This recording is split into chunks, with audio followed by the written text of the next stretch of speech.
नमस्कार मित्रों। पिछले भाग 235 में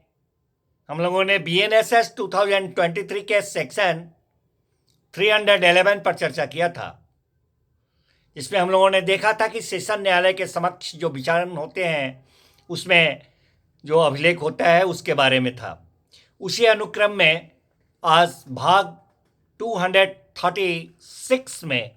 हम लेकर आए हैं BNSS 2023 का सेक्शन है मित्रों 312। Section 312 BNSS 2023 says us about language of record of evidence। साक्ष्य के अभिलेख की जो भाषा होती है उसके संदर्भ में ये सेक्शन हमें बताता है। मित्रों, पीछे हम लोग दो सेक्शन पढ़े,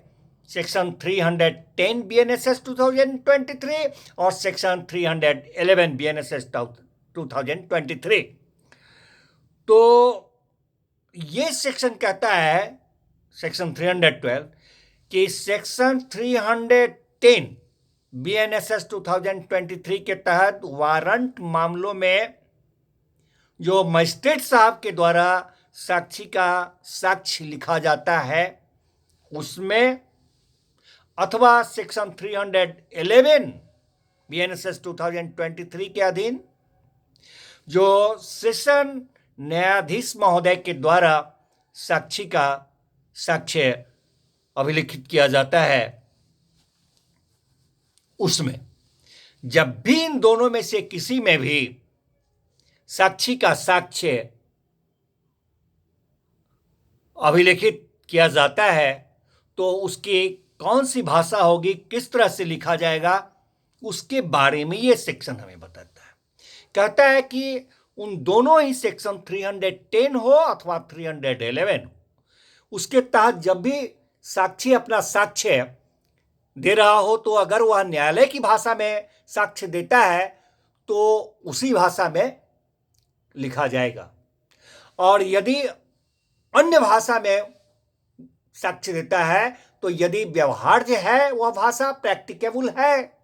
तो उसी भाषा में, और अगर ऐसा नहीं है तो वहां पर जैसे जैसे उस साक्षी का परीक्षा होते जाएगा वैसे वैसे वो उसका साक्ष्य जो है न्यायालय की भाषा में सही तौर पर अनुवाद तैयार करते हुए लिखाता जाएगा जी। और वो उस तरह से लिखा जाने के बाद उस पर न्यायाधीश महोदय जो हैं वो उस पर अगर वह 311 का मामला है तो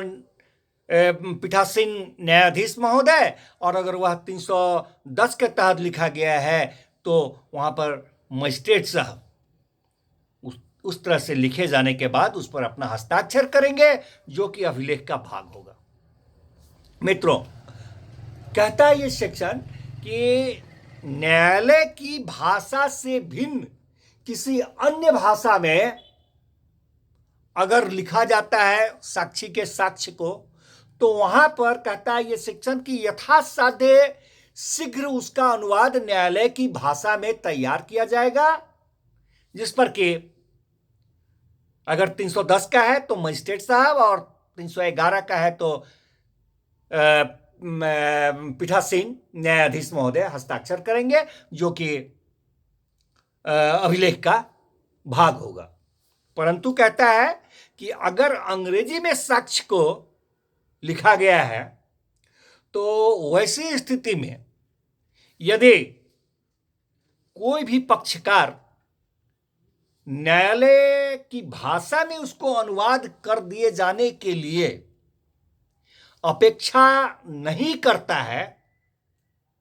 कि इस अंग्रेजी में जो लिखा गया है उसको न्यायालय की भाषा में अनुवाद कर दिया जाए, ऐसा अगर वह अपेक्षा कोई भी पक्षकार नहीं करता है तो वहाँ पर न्यायालय जो है ऐसे अनुवाद करने से अभिमुक्ति दे सकती है। धन्यवाद मित्रों, मिलते हैं फिर नेक्स्ट भाग में नेक्स्ट सेक्शन के साथ।